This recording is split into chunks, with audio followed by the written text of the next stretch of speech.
Jesús dijo a sus discípulos: no penséis que vine para abolir la ley o los profetas. Yo no he venido a abolir, sino a dar cumplimiento. Os aseguro que no quedará ni una i ni una coma de la ley sin cumplirse antes que desaparezcan el cielo y la tierra. El que no cumpla el más pequeño de estos mandamientos y enseña a otros a hacer lo mismo, será considerado el menor en el reino de los cielos. En cambio, el que los cumpla y enseñe, será considerado grande en el reino de los cielos. Os aseguro que si vuestra justicia no es superior a la de los escribas y fariseos, no entraréis en el reino de los cielos. Vosotros habéis oído que se dijo a los antepasados: no matarás, y el que mata debe ser llevado ante el tribunal. Pero yo os digo que todo aquel que se irrita contra su hermano merece ser condenado por un tribunal, y todo aquel que lo insulta merece ser castigado por el Sanedrín. Y el que lo maldice merece el infierno. Por lo tanto, si al presentar tu ofrenda en el altar te acuerdas de que tu hermano tiene alguna queja contra ti, deja tu ofrenda ante el altar, ve a reconciliarte con tu hermano y solo entonces vuelve a presentar tu ofrenda. Trata de llegar enseguida a un acuerdo con tu adversario mientras vas caminando con él, no sea que el adversario te entregue al juez y el juez al guardia y te pongan preso. Te aseguro que no saldrás de allí hasta que hayas pagado el último centavo. Vosotros habéis oído que se dijo: no cometerás adulterio. Pero yo os digo, el que mira a una mujer deseándola, ya cometió adulterio con ella en su corazón. Si tu ojo derecho es para ti una ocasión de pecado, arráncalo y arrójalo lejos de ti. Es preferible que se pierda uno solo de tus miembros y no que todo tu cuerpo sea arrojado al infierno. Y si tu mano derecha es para ti una ocasión de pecado, córtala y arrójala lejos de ti. Es preferible que se pierda uno solo de tus miembros y no que todo tu cuerpo sea arrojado al infierno. También se dijo: el que se divorcia de su mujer debe darle una declaración de divorcio. Pero yo os digo, el que se divorcia de su mujer, excepto en caso de unión ilegal, la expone a cometer adulterio. Y el que se casa con una mujer abandonada por su marido, comete adulterio.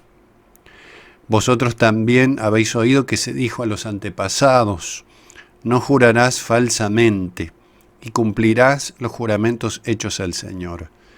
Pero yo os digo que no juréis de ningún modo, ni por el cielo, porque es el trono de Dios, ni por la tierra, porque es el estrado de sus pies, ni por Jerusalén, porque es la ciudad del gran Rey. No jures tampoco por tu cabeza, porque no puedes convertir en blanco o negro uno solo de tus cabellos. Cuando digáis sí, que sea sí. Cuando digáis no, que sea no. Todo lo que se dice de más viene del maligno. Las primeras palabras de este evangelio nos ofrecen la tónica, la pauta fundamental de todo su desarrollo. Más aún, podríamos decir, de toda la vida de Cristo. Él mismo nos dice por qué ha venido a habitar entre nosotros. Mientras escribas y fariseos oponen la enseñanza de Jesús a la de Moisés, el Señor afirma que no ha venido a dejar de lado la ley, precisamente porque la ley proviene de Dios. Por el contrario, ha venido a darle cumplimiento, a llevarla a su verdadera plenitud, a darle el sentido que debe tener plenamente, es decir, a dar el paso definitivo que la ley no podía dar. Por eso dice en el Evangelio de San Juan: porque la ley fue dada por medio de Moisés, la gracia y la verdad nos han llegado por Jesucristo.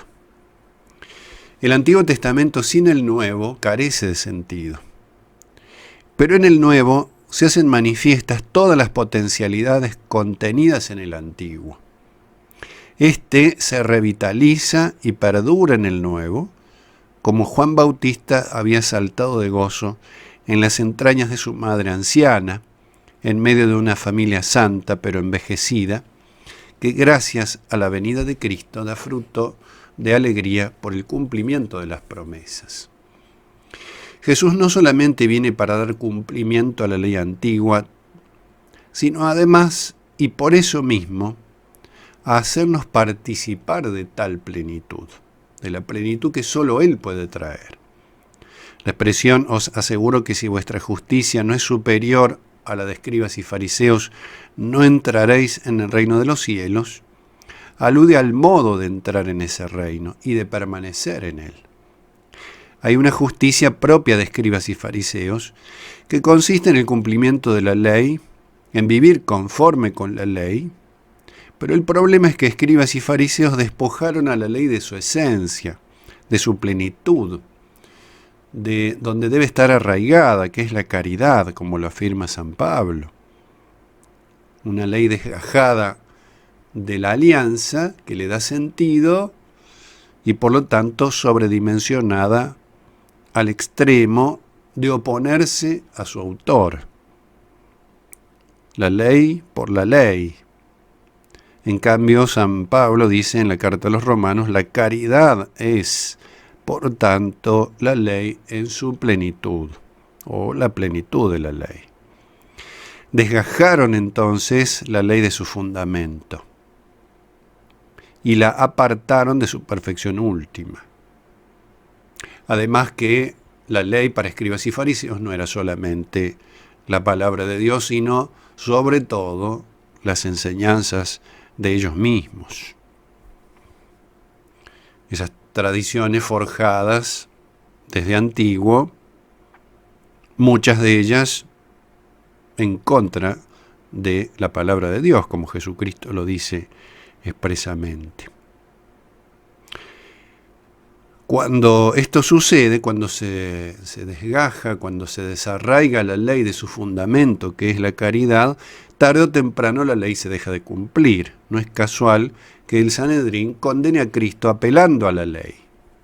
Es decir, de muerte al inocente, lo que precisamente la ley prohíbe.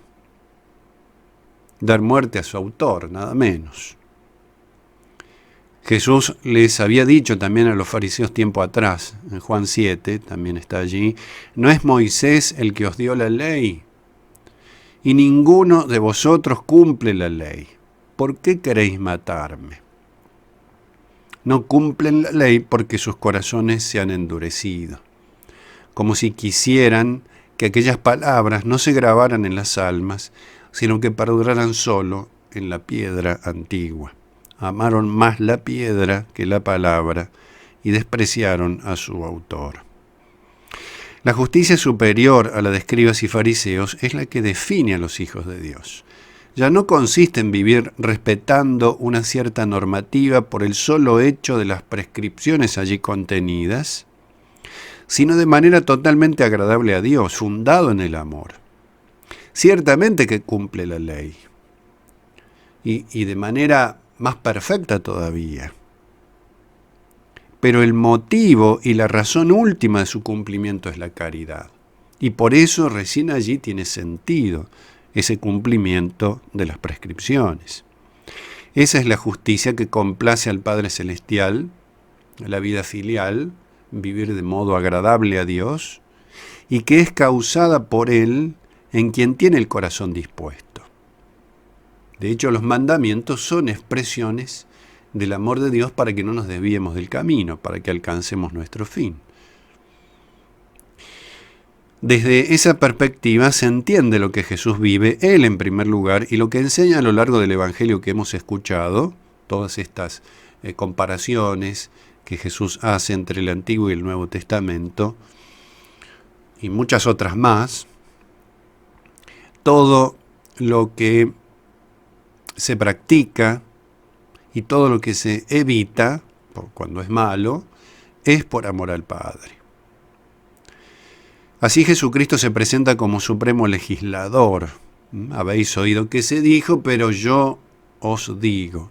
Solo el legislador divino podía atreverse a tanto, a poner ese, pero yo os digo.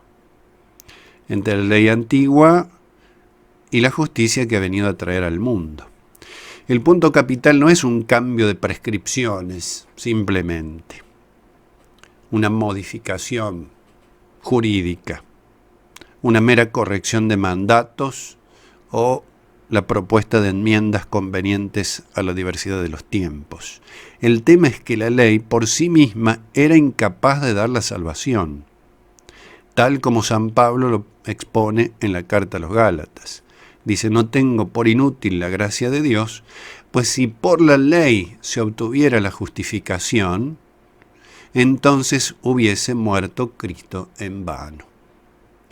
Podría parecer una cuestión teórica e intrincada, pero en palabras simples, el cristiano no es alguien dedicado a cumplir mandamientos, sino dedicado a agradar a Dios en todo.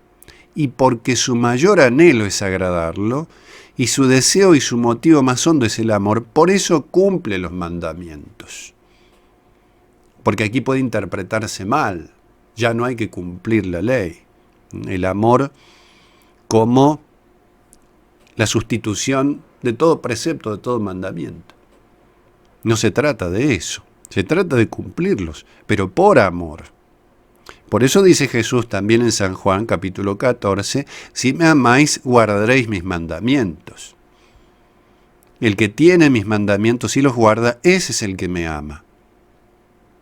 Y el que me ame será amado de mi Padre, yo lo amaré y me manifestaré a él. No es ley sin amor y tampoco amor sin ley. Que son dos desviaciones opuestas, pero en el fondo coincidentes en la separación entre ambas cosas. Y porque ama, el cristiano corta todo lo que de Dios lo aparta. No consiste, volvemos a recordar lo que dice en el Evangelio, no consiste en seccionar miembros, sino de algo que sangra mucho más, que causa un dolor más agudo. Porque esos cortes que Jesús propone comparativamente no son en el cuerpo, sino en el alma. Porque el pecado se ha vuelto tan íntimo a nosotros que desarraigarlo duele. Pero ese dolor es templado por el amor. Porque ama a Dios, el cristiano combate contra el pecado. Ese combate es consecuencia del amor. Como aquel hombre de la parábola vendió todo lo que tenía con tal de adquirir el campo donde estaba el tesoro. Así, con aquella misma alegría, el cristiano lo da todo, lo ofrece todo, lo pierde todo, con tal de ganar a quien es el único todo, con mayúsculas, el único necesario.